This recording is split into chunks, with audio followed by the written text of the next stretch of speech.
नमस्कार दोस्तों, मैं महेंद्र सिंह परिहार आपका इस परिहार सर यूट्यूब चैनल में हार्दिक स्वागत करता हूं। और आज हम एक फिर इंटरव्यू हमारे साथ हैं अवधेश भदौरिया सर, जो कि अभी वर्तमान में पटवारी हैं। तो नमस्कार सर जी। जी नमस्कार सर। तो आज सर से हम बहुत सारे क्वेश्चन पूछेंगे, जिसमें कई सारे, जैसे 12th कैसे किया है, ग्रेजुएशन कैसे किया है और तैयारी कैसे की है और एग्ज़ाम वगैरह कब हुआ था, ये सब क्वेश्चन रहेंगे। तो सर से पहला क्वेश्चन तो ये है कि सर आपका 12th किस सब्जेक्ट से था? 12th मेरा मैथ से था, जिसमें फ़िज़िक्स केमिस्ट्री और मैथ पढ़ना पड़ता था। उसके बाद मैंने ग्रेजुएशन की, जो कि इंजीनियरिंग में थी, जबलपुर इंजीनियरिंग कॉलेज से, इलेक्ट्रॉनिक्स एंड कम्युनिकेशन से मैंने इंजीनियरिंग की। उसके बाद 2017 में मध्य प्रदेश में पटवारी की वैकेंसी आई, तकरीबन 10,000 वैकेंसी थी। उसी समय ये पेपर हुआ था और उसी में मेरा पटवारी में क्वालिफाई हुआ था। 79 मार्क्स थे मेरे, जो कि नॉर्मलाइज होके 82 हो गए थे। और मुझे अपना यहीं गृह क्षेत्र भिंड मिल गया, जहाँ पर मैं मेहगांव तहसील में अभी वर्तमान में पदस्थ हूँ। जी, तो आप देखो सर के नंबर 100 में से 79 थे और फिर उन्होंने समय आगे 82 कितने हो गए थे? 82 हो गए थे। 82 मार्क्स हो गए थे, जो कि काफ़ी अच्छे हैं। 82% नंबर जो होते हैं वो काफ़ी अच्छे होते हैं। तो सर आपने पटवारी से पहले भी कोई एग्ज़ाम दिया था? हाँ, उसके पहले भी मैंने व्यापम के काफ़ी परीक्षाएं दी थी। जब मैं कॉलेज में था उस समय से ही मैंने परीक्षाएं देना प्रारंभ कर दी थी। सबसे पहले मैंने एयर फोर्स एक्स ट्रेड का पेपर दिया था, वो मैं क्वालिफाई कर लिया था, लेकिन उस समय मेरा ग्रेजुएशन चल रहा था। उसके बाद इंटेलिजेंस ब्यूरो का भी पेपर मैंने दिया था, वो भी क्वालिफाई था, लेकिन उस समय ग्रेजुएशन चल रही थी। SSC CHSL भी उस दौरान दिया था मैंने। CGL भी दे रहा हूँ, लेकिन उसमें मेरा अभी तक क्वालिफाई नहीं हो पाया है फाइनली। और व्यापम के कुछ एग्ज़ाम दिए, जैसे MPSI हो गया, लेबर इंस्पेक्टर हो गया, तो ये सारे एग्ज़ाम भी मैंने दिए हैं। इसके अलावा एक क्वेश्चन और सर से कि जब हम एग्ज़ाम की तैयारी करते हैं तो हमें क्या है, लेवल 0 से लेके रखना है कि या फिर कोई बड़ी तैयारी स्टार्ट करनी है पहले? जैसे हम कहें कि PSC की तैयारी डायरेक्ट स्टार्ट कर दें, या फिर जो छोटे एग्ज़ाम होते हैं जैसे व्यापम के कई सारे एग्ज़ाम हैं, इनको भी निकालना है पहले? मेरे हिसाब से तो पहले तो आप अपना लक्ष्य निर्धारित करें कि आप किस परीक्षा की तैयारी कर रहे हैं, क्योंकि अगर आप MP पुलिस कांस्टेबल का पेपर देखोगे, MP पुलिस SI का पेपर देखोगे, MP PSC का पेपर देखोगे, सबका अलग अलग पैटर्न है। सबके लिए हमको अलग अलग तैयारी की ज़रूरत है। आप ये सोचें कि हम सारे एग्ज़ाम एक साथ कर लेंगे। एक्चुअली होता क्या है कि अपने मध्य प्रदेश में अभ्यर्थियों के साथ थोड़ी ऐसी परिस्थिति रहती है, कोई भी एग्ज़ाम रेगुलर तो होता नहीं है। जब जो एग्ज़ाम आ जाता है उस एग्ज़ाम की तैयारी में हम लग जाते हैं। जैसे अभी पटवारी आया, फिर क्या पता 5-6 साल बाद आए, तो जैसे ही आएगा तब बच्चे वहाँ पर शिफ्ट हो जाएंगे। तो अगर MP PSC की तैयारी कर रहे हैं तो आप MP PSC के सिलेबस के हिसाब से तैयारी कीजिए। उसमें आपको आंसर राइटिंग भी करनी है, सब चीज़ें करनी है, तो उसके हिसाब से तैयारी करें। अगर आप वनडे एग्ज़ाम की तैयारी कर रहे हैं तो आप वनडे एग्ज़ाम की तैयारी कीजिए। जो भी पर्टिकुलर आपका एग्ज़ाम है, जिस एग्ज़ाम की आप तैयारी कर रहे हैं, आप SSC के एग्ज़ाम्स की तैयारी कर रहे हैं तो वहाँ पर अलग तरीके का पैटर्न है। व्यापम के एग्ज़ाम्स की तैयारी कर रहे हैं तो अलग तरीके का पैटर्न है। जैसे मैं आपको पटवारी एग्ज़ाम के बारे में बताऊँ तो पटवारी एग्ज़ाम में 5 मेन टॉपिक थे। आपका था ग्रामीण अर्थव्यवस्था एवं पंचायती राज, जो कि आपका किसी दूसरे वनडे एग्ज़ाम में आपको देखने को नहीं मिलेगा। आपका कंप्यूटर था, कंप्यूटर हालांकि आपको और भी वनडे एग्ज़ाम में देखने को मिल जाएगा। गणित, हिंदी, MPG ये आपके 5 पोर्शन थे। तो अगर आप पटवारी एग्ज़ाम की तैयारी कर रहे हैं तो आप इन 5 पोर्शन की तैयारी कीजिए और पहले ये देखिए कि इसका पैटर्न कैसा है। इसमें जो पिछले पेपर आए हैं आप उनको एनालिसिस कीजिए, उनमें देखिए कि किस तरीके के प्रश्न पूछे गए हैं, तो उसी तरीके के प्रश्नों के आसपास आपकी तैयारी होनी चाहिए। जैसा आपने कहा कि लेवल कैसा रहता है, क्या 0 से स्टार्ट करना होता है, तो मुझे नहीं लगता कि आप सभी को 0 से स्टार्ट करना होगा। जितने भी अभ्यर्थी देख रहे हैं कि क्योंकि आप स्कूल में कुछ ना कुछ तो पढ़े ही हैं, और जितना भी पूछा जाता है आपके स्कूल एजुकेशन से ही रिलेटेड होता है। वही आपका गणित है, वही आपका सब, कंप्यूटर में भी वही चीज़ें। अगर आपको MS ऑफिस वगैरह मालूम है, आप उसको चलाना जानते हैं, तो उसी को भाषाई प्रश्न बना के आपके सामने रख दिया गया जाता है वहाँ पे।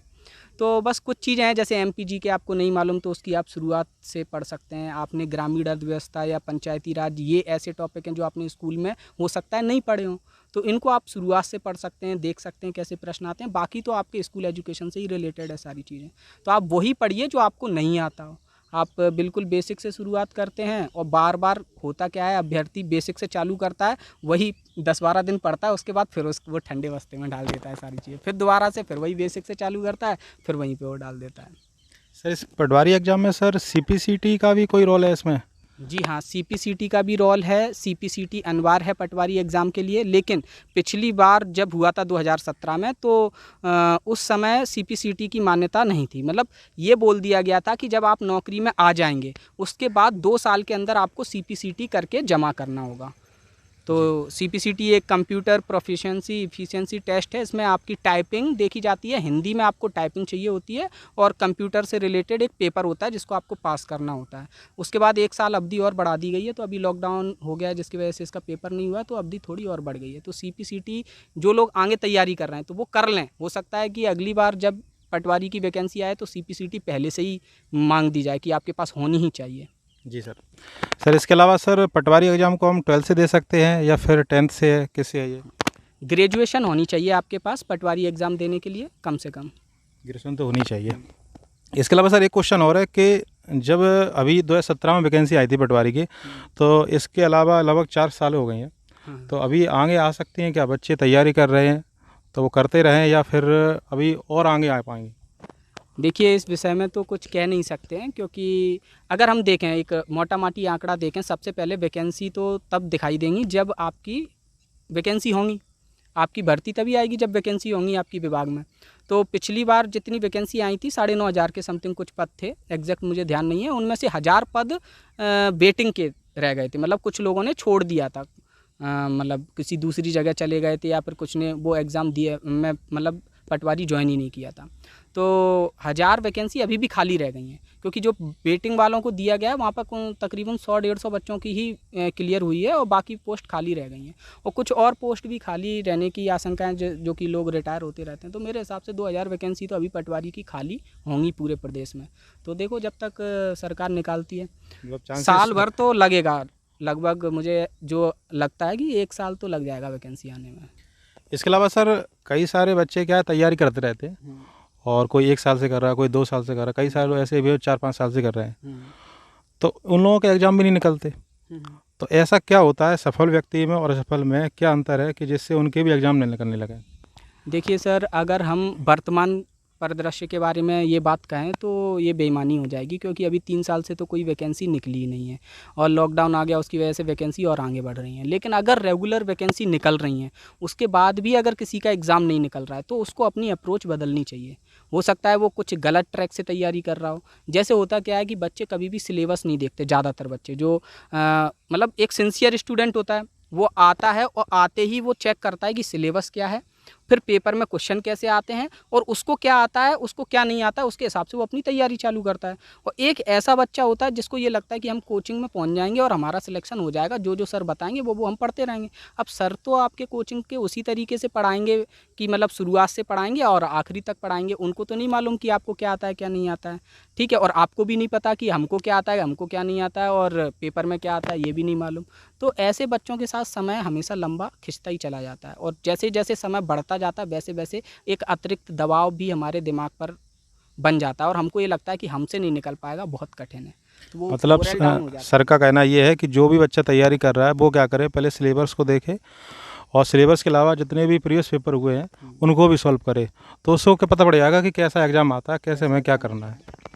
इसके अलावा सर कई सारे बच्चे ऐसे भी हैं जो, जैसे कोरोना वायरस चल रहा है तो पिछली साल भी रहा है, इस साल भी रहा है, तो वैकेंसी क्या है थोड़ा आगे पहुंचते जा रहे हैं, लेकिन वो बच्चे क्या है परेशान होते जा रहे हैं कि अब पेपर कब होगा या फिर और आगे बढ़ जाएंगी, तो वो अपने आप को मोटिवेट कैसे रखें? देखिए, पेपर तो निश्चित तौर पे होना ही होना है, पेपर तो कोई रोक नहीं सकता। आपकी जैसे MP कांस्टेबल की वैकेंसी आई हैं, फॉर्म भी भर गए हैं, तो उसका पेपर होना ही होना है। फिर MP SI की आएंगी, पुलिस तो ख़त्म होनी जाएगी, पटवारी की भी वैकेंसी आएंगी, सबकी वैकेंसी आनी ही आनी है। तो आप अपनी तैयारी में लगे रहिए। अगर आप पिछड़ जाएंगे, आप अगर खाली बैठे हैं इस समय घर पे, तो कोई दूसरा तो तैयारी कर रहा है। इतने सारे फॉर्म भरे जा रहे हैं, बहुत सिंसियर बच्चे हैं। मैंने ऐसे ऐसे बच्चे देखे हैं जो मतलब पूरी बुक के आंसर तक याद किए हैं गणित में। नहीं बनता उनको गणित, तो वो RS अग्रवाल के एक एक आंसर याद है, उनको पता है इसका आंसर 11 सही 2/3 ही है। तो जब कोई इस तरीके का डेडिकेशन दिखा रहा है और आप उस समय खाली बैठे हैं, तो निश्चित तौर पे आप कहीं ना कहीं तो पिछड़ ही जाएंगे। तो आपको बस यही है कि मोटिवेशन बनाए रखना है, लेकिन साथ साथ में कुछ और काम करते रहिए। आपको लगता है कि भैया अभी वैकेंसी नहीं आ रही है, आप किसी स्कूल में पढ़ाने लगिए, आप किसी कोई दूसरी स्किल तैयार करते रहिए, आप कुछ नया सीखते रहिए। आजकल डिजिटल इंडिया हो गया है, हर चीज़ हर स्किल आप ऑनलाइन सीख सकते हो, फ्री में सीख सकते हो, बहुत कम मूल्य में सीख सकते हो। तो वो चीज़ें भी कुछ ना कुछ अपने पास ऐसा रखिए कि कल को आपकी जॉब नहीं लगे तो आप वो काम तो कर ही सको। सर कोचिंग सर कितनी ज़रूरत होती है कोचिंग के में, क्या कोचिंग के बिना हो सकता है सिलेक्शन या फिर कोचिंग लगाना आवश्यक है? कोचिंग का रोल कितना होता है? देखिए सर, आज की डेट में 2 तरीके की कोचिंग है। एक कोचिंग होती है जो एकदम ट्रेडिशनल कोचिंग हम कह सकते हैं, जहाँ पर आप जाएंगे आपको शुरुआत से बिल्कुल तरीके से पढ़ाया जाएगा। अगर आपकी स्कूलिंग बहुत ही कमज़ोर हुई है तो आपको वहाँ पर जाना ज़रूरी है, मतलब आप वहाँ पे जा सकते हैं। अगर आपका शिक्षक ऐसा है कि आपको कोई परेशानी आती है तो आप डायरेक्टली उससे पूछ सकते हैं। ऐसे नहीं कि आप इतने ज़्यादा भीड़ भाड़ वाले इलाके में चले गए कि 1000 बच्चे एक साथ पढ़ रहे हैं और आप अपना डाउट ही नहीं पूछ पा रहे हैं, तो वहाँ पढ़ने का कोई मतलब नहीं है। इससे तो अच्छा ऑनलाइन आपको बहुत सारे हर तरीके की फैसिलिटी आजकल है। आपको जिस टीचर से पढ़ना है उस टीचर से आप पढ़ सकते हैं। ठीक है, आपको टीचर को आगे पीछे करना, आगे पीछे भी कर सकते हैं, कुछ समझ में नहीं आया दोबारा भी देख सकते हैं। तो इतनी सारी सुविधाएं मिल चुकी हैं। लेकिन अगर आप कोचिंग करना चाहते हो, अगर आपके बेसिक कमज़ोर हैं या फिर आपको कहीं दिक्कत आती है, तो आप ऐसे शिक्षक को चुनिए जो आपको समय दे सके। जी सर। तो वहाँ पर आपको कुछ फ़ायदा भी होने वाला है। जहाँ पर रेगुलर टेस्ट होते हों तो आपको टेस्ट से भी मालूम चलता रहे कि हमारी स्थिति क्या है। होता क्या है कि साथ में बैठ के पढ़ने से थोड़ा मन लग जाता है बच्चों का, मतलब एक वो मोटिवेशन बढ़ जाता है कि हाँ वो पढ़ रहे हैं तो हम भी पढ़ रहे हैं, इनने इतना कर लिया हम भी इतना कर लेंगे। थोड़ा कंपटीशन का वो आता है ना, फीलिंग आती है, तो वहाँ से उनका थोड़ा मनोबल बढ़ता है। तो ये चीज़ें कोचिंग के लिहाज से महत्वपूर्ण हैं। लेकिन अगर आप सेल्फ स्टडी कर सकते हैं वो बेटर है। वो तो करना ही पड़ेगा आपको, चाहे कोचिंग कर रहे हैं चाहे नहीं कर रहे हैं। सर ऑनलाइन कोचिंग ज़्यादा सही है फिर ऑफलाइन बच्चे पढ़ते हैं, कौन सा बेस्ट है? कई लोग कहते हैं कि ऑनलाइन सही है, ऑनलाइन से आप डायरेक्ट पढ़ सकते हैं, जो क्वेश्चन पूछना पूछ सकते हैं, या फिर ऑफलाइन ज़्यादा सही है? ये तो विद्यार्थी पर निर्भर करता है कि किस तरीके का विद्यार्थी है। अब कोई ऐसा विद्यार्थी है जिसको आता है, मतलब जैसे मान के चलो किसी को गणित की कोचिंग लेनी है। अब उसको गणित आता है अच्छे से, 10वीं तक उसका अच्छा गणित रहा है, 11वीं 12वीं में भी अच्छा रहा है, बस कुछ जगह उसको समस्याएं आ रही हैं, तो वो क्या है ऑनलाइन से भी वो चीज़ें कवर कर सकता है। ऑफलाइन में अगर वो जाएगा तो उसको पूरा 1 घंटा बैठना पड़ेगा, वहाँ पे पूरा देखना पड़ेगा। ठीक है, तो वही है कि विद्यार्थी पर निर्भर करता है। अब कोई विद्यार्थी ऐसा है जिसको बिल्कुल भी नहीं आती, हर चीज़ में, हर दूसरी चीज़ में समस्या आ रही है, तो वो कोचिंग कर ले, उसके लिए अच्छा है वो। जी सर। सर मैंने देखा कई सारे बच्चों के क्या होते हैं, जैसे मैथ एक सब्जेक्ट ऐसा है जो बहुत कमज़ोर होता है, जी। कई लोगों को समझ में आ जाता है और कई लोगों को नहीं भी आता है। बाकी जैसे जीके है तो याद भी कर लेते हैं, रीजनिंग भी समझ में आ जाती है, लेकिन मैथ ऐसा होता है कि वो नहीं समझ में आता। तो उसके लिए क्या करें? जैसे किसी का मैथ बिल्कुल ही कमज़ोर है, जीरो लेवल से सीखना चाहता है, तो कोचिंग को लगाए या फिर कई सारे बताते हैं एनसीईआरटी भी बुक रहती हैं उनको करे? मेरे हिसाब से तो सबसे पहले वो ट्रिक से बचे। आज के ज़माने में क्या, जो बच्चे कमज़ोर होते हैं गणित में और उनको चीज़ें समझ में नहीं आती और उनको कोई ट्रिक बता देता है कि इसका ये ट्रिक है, ठीक है, कि ऐसा ऐसा कर लेंगे, plus minus x% plus minus 22% plus minus 2x/% ऐसा करके, तो वो ट्रिक को याद कर लेंगे और उनको ये लगता है कि हमारा अब सवाल बन गया। जी सर। जबकि इस तरीके से करने से उनको समझ में तो नहीं आया। जहाँ तक जैसे मैं भी गणित पढ़ाता हूँ तो मैंने देखा है कि बच्चों का गणित वही कमज़ोर है जिनका भाषा कमज़ोर है, जो गणित की भाषा को नहीं समझ पाते, जो सवाल में लिखा गया है उस पर जोर नहीं दे पाते। जब वो उस पर जोर नहीं देते, हालांकि है सब में जोड़ घटाना गुणा गणित, बस इससे ज़्यादा कुछ नहीं है। जोड़ घटाना या गुणा ही चीज़ें हैं हर सवाल में, बस भाषा ऐसी उलझाई दी रहती है कि आपको ये पता नहीं रहता कि यहाँ पर किन चीज़ों का जोड़ करना है, किन चीज़ों का गुणा करना है, किन का प्रतिशत निकालना है। तो ये चीज़ें जब आप भाषा पे कमांड करेंगे, थोड़ा लड़ेंगे जूझेंगे सवालों से, तब आपको समझ में आएंगी। और ट्रिक के पीछे भागेंगे तो आप वैसे ही गणित में कमज़ोर हैं। केवल जो इंटेलिजेंट बच्चे हैं जिनको गणित बेसिक से समझ में आता है वो ही ट्रिक का यूज़ कर सकते हैं। उन्हें पता है कि कौन सी ट्रिक कहाँ पे फेल होगी, कहाँ पे फेल नहीं होगी। तो जो कमज़ोर बच्चे हैं वो ट्रिक से बचें। उन्हें ये लगता है कि हम 5 मिनट में गणित सीख गए, तो ये 5 मिनट में गणित सीखने से बचिए। आप बेसिक से पढ़ते रहिए, भले तक समझ में नहीं आए, आप 3 दिन 4 दिन 5 दिन जूझेंगे उस चीज़ से, तो 6वें 7वें दिन आपको वो कंसेप्ट समझ में आ ही जाएगा। और जब एक बार एक कंसेप्ट समझ में आ जाता है तो फिर बाकी के कंसेप्ट सब को रिलेट रहते हैं, तो आपको धीमे धीमे फिर गणित समझ में आने लगता है। इसके अलावा सर एक क्वेश्चन और है, बच्चे कई सब पूछते रहते हैं ये, कि बच्चों को घर पर ही तैयारी करनी चाहिए या फिर बाहर भी जा सकते हैं, बाहर रहकर तैयारी कर सकते हैं? ये भी द्वंद्व रहता है बच्चों में कि घर पे बैठ के हो जाएगी तैयारी, क्योंकि कई लोगों का सिलेक्शन हो जाता है, कई लोगों का बाहर भी रहता है। हाँ जी हाँ, इस विषय में मैंने ये देखा है कि बाहर जाके भी कुछ बच्चे परेशान रहते हैं, कुछ बच्चों को खाने पीने की समस्या रहती है, कुछ बच्चों की आर्थिक समस्याएं। आप अपने घर पे रह रहे हैं तो आप तैयारी के लिए हो सकता है आपको 1000 रुपये महीने की ज़रूरत पड़े, कॉपी किताबें कोई कोर्स वगैरह कहीं पर, ठीक है। लेकिन अगर आप बाहर चले जाते हैं, किसी महानगर में चले जाते हैं, तो ये खर्चा आपका 5000 से 10,000 भी हो सकता है। तो वो बच्चे पर निर्भर करता है। बहुत से बच्चे अपने घर पे नहीं पढ़ पाते हैं, उनको ये लगता है घर पे हम बैठे हैं तो मम्मी पापा ने कुछ बोल दिया, ये ले आओ वो ले आओ, या फिर उनका ही मन नहीं लग रहा, कहीं बातें चल रही हैं घर में, वहाँ जाके बैठ गए, कहीं टीवी चल रही है टीवी देखने लगे, ठीक है। तो इस तरीके के डिस्ट्रैक्शंस रहते हैं बच्चों के पास। तो ये वो क्या है, आजकल लाइब्रेरी भी खुली हैं हर जगह, वहाँ पे जाके बच्चे बैठ के पढ़ लेते हैं। तो ये बच्चे पर निर्भर करता है कि कहाँ वो पढ़ना चाहता है। तो मेरे हिसाब से तो आजकल रिसोर्स इतने उपलब्ध हैं कि आप घर बैठे देश के बेस्ट से बेस्ट एजुकेटर से पढ़ सकते हो, अच्छे से अच्छे टीचर से पढ़ सकते हो। तो आपको बाहर जाने की क्या ज़रूरत है, आपको घर पे काफ़ी चीज़ों की सुविधाएं भी मिल जाएंगी। बस आप टाइम टेबल एक बना के उस पर स्ट्रिक्टली उसको फॉलो करिए। अगर आप उसको स्ट्रिक्टली फॉलो नहीं कर रहे हैं तो आप कहीं पर भी रहिए, आप नहीं कर पाएंगे वो चीज़ें। जी सर, जैसे कई सारे बच्चों से हमने कहा भी है कि अगर आपको जैसे वो कहते हैं कोचिंग लगाना कि लगाना है, तो बच्चे एक बार कोचिंग लगा भी लेते हैं और उन्होंने एक बार पढ़ लिया, दोबारा वो फिर वही तैयारी कर रहे हैं। तो बच्चों को कोचिंग एक बार पढ़ना चाहिए कि कम से कम 5-6 बार पढ़ना चाहिए? क्योंकि अगर 5-6 बार पढ़ते हैं तो सामने वाले को तो फ़ायदा ही होता है और उनको उतनी चीज़ आती रहती हैं। देखिए सर, दोबारा कोचिंग पढ़ना ये तो बहुत बड़ा ब्लंडर है, ये तो बहुत बड़ी बेवकूफ़ी है। क्योंकि अगर आपने एक बार पढ़ लिया है, आपने अगर उसके प्रॉपर नोट्स बना लिए, सारी चीज़ें कर ली हैं, तो फिर आप अपनी कमजोरियों पर काम कीजिए। ये देखिए कि आपकी कहाँ कहाँ कमियां रह गई थी पिछली बार, आपको कौन कौन सी चीज़ें आती थी, कौन कौन सी नहीं आती थी। ठीक है, उसके बाद अगर आपको फिर भी ज़रूरत पड़ रही है कि बहुत सी चीज़ें मुझसे नहीं बन रही हैं, तो आप किसी ऐसे शिक्षक को ढूंढिए जो आपको पर्टिकुलरली वो चीज़ें करा सके, आपको बैठा के करा सके कि आपसे ये गलतियाँ हो रही हैं। तो अगर आप ऐसा करते हैं कोचिंग के विषय में तो वो ज़्यादा बेहतर रहेगा मेरे हिसाब से। जी, ये सर ने बहुत अच्छी बताई है। क्योंकि अगर हम कोचिंग लगातार पढ़ते रहेंगे, एक बार पढ़ लिया, दोबारा पढ़ लिया या तीसरी बार भी पढ़ लिया, तो हमें तो वही चीज़ पढ़ रहे हैं। तो हमने घर पे, इसका मतलब क्या है कि हमने घर में सेल्फ स्टडी नहीं किया। साथ ही साथ एक और दिक्कत हो जाती है कि जब हम लगातार किसी एक कोचिंग पे पढ़ रहे हैं और खुद का देख ही नहीं रहे हैं, ना हम सिलेबस चेक कर रहे हैं, ना प्रीवियस ईयर क्वेश्चन पेपर देख रहे हैं, कुछ भी नहीं देख रहे हैं, फिर हमको ये लगने लगता है कि पेपर में यही आएगा, यही है कंपटीशन, यही ऐसा ही एग्ज़ाम होगा जैसा सर पढ़ा रहे हैं। तो वहाँ से हमारा दिमाग भी बंद होने लगता है। तो सेल्फ स्टडी आपके लिए बहुत ज़रूरी है। आप कोचिंग जाते हों चाहे नहीं जाते हों, खुद के लिए समय ज़रूर निकालिए, खुद के एग्ज़ाम के पर्पज़ से, और अपने टारगेट फिक्स करके उन चीज़ों को ज़रूर देखिए।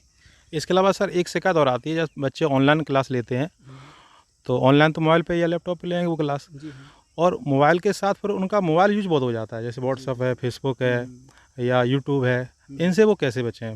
मतलब अनावश्यक चीज़ों को भी वो उपयोग ज़्यादा से ज़्यादा कर रहे हैं। अपन ये कह सकते हैं कि मोबाइल की लत से कैसे बचा जाए? हाँ, ये तो काफ़ी गंभीर लत है।